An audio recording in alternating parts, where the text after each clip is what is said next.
ఎన్నికలనేవి రాష్ట్రానికి, రాష్ట్ర భవిష్యత్తుకి, విద్యా వ్యవస్థకి, అలాగే నిరుద్యోగ సోదరులకి, ఉపాధ్యాయ మిత్రులకి కూడా చాలా కీలకమైనది.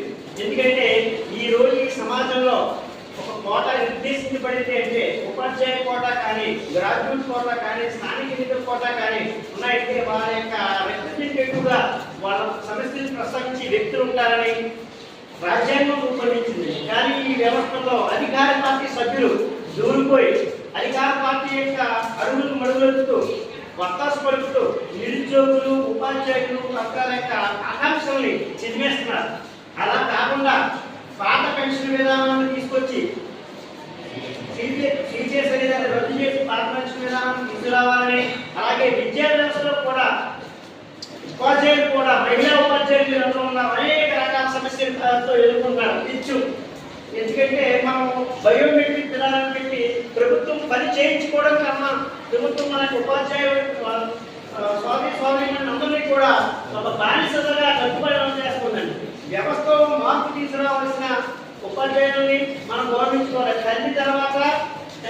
తల్లిదండ్రుల తర్వాత గురువే దైవం అంటారు. ఎందుకంటే ఒక బిడ్డ ఒక స్థాయికి వెళ్ళాలన్నా, సమాజం ముందుకెళ్ళాలన్నా, సమాజంలో ఆకాంక్షలు ముందుకు రావాలన్నా, ఒక తయారు చేయగలిగిన గొప్ప వ్యక్తి ఎవరన్నారంటే ప్రత్యక్ష దైవం సుందరమూర్తి అయితే నా వరకు ఉపాధ్యాయులు అంటారు. ఒక కలెక్టర్ స్థాయి కింద, ముఖ్యమంత్రి స్థాయి కింద పొరడు ఎదుగుతుంటే స్పందించండి.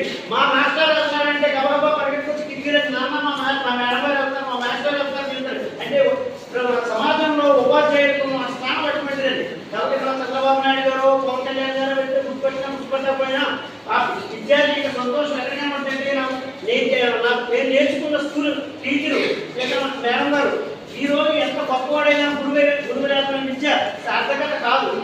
కనుక మీరందరూ కూడా సమాజాన్ని మార్చే అవకాశం ఉన్న వ్యక్తులు కనుక చేతులెత్తులు జోడించి అడుగుతున్నారండి. మీరందరూ కూడా 6 నెంబర్ సీరియల్ మీద ఒక్కరున్న ప్రాధాన్యత ఓట్లు చేసి నన్ను ముందుకు తీసుకెళ్లి సమాజంలో ఇంకా మంచి చెడుల కోసం పోరాడడానికి, మనకున్న రాజ్యాంగం ప్రసాదించిన బాబాసాహెబ్ అంబేద్కర్ ప్రసాదించిన హక్కులు కాపాడుకోవడానికి మీరందరూ కూడా గురుకుల ఉపాధ్యాయులు అందరూ కూడా సహకరిస్తారని మనస్ఫూర్తిగా కోరుకుంటూ, అలాగే మీతో పాటు నలుగురిని రికమెండ్ చేసి నాకు ఓటు వేయించవలసిగా కోరుతున్నానండి.